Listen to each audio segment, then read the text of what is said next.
8 months after COP in Paris, we're on our way to the African COP, which will be in Marrakesh in Morocco.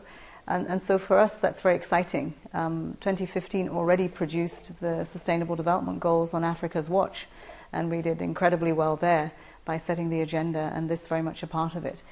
Our expectations really high, because what it means for us is implementation will be the litmus test of whether all those words and the hard negotiations into the early hours actually mean something to the world.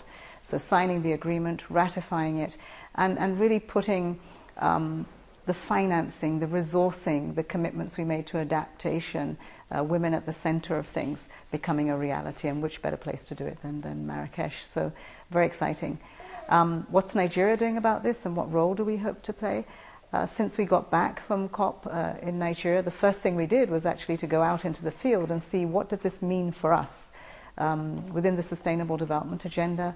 How did climate change play out? What did it mean for conflict? Our government looks at security, at governance, and at the economy, in particular infrastructure and jobs. And so, you know, the climate agenda is very important to that. And we visited from the south, where you see the pollution of oil companies and conflict, in the middle of the country and around, the real tensions between herdsmen and farmers, where land is less available because of desertification, because of gully erosion. So how can we reclaim that and release that tension?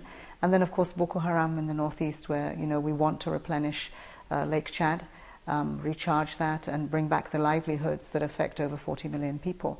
So we see environment as, you know, key to being a solution to much of what many of the challenges that we have, and to come and demonstrate this in Marrakesh at COP, to show how Africa can partner, not just with external partners that we've always had before and continue to support us, but even within Africa, and become much more integrated with those partnerships for business, for government, civil society.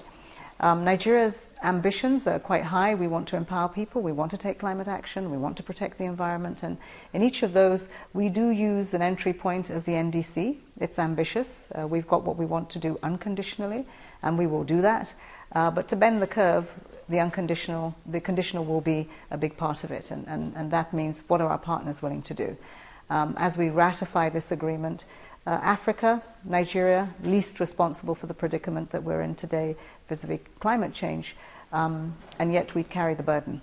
And so really, I think the onus is on our partners to see those commitments they made in Paris. How do they translate them into real actions, and make sure that they can move the investments which are available? We proved that in Addis, as we discussed financing for development, that the money is there, but we need the keys to unlock it, and are we prepared to partner to do that?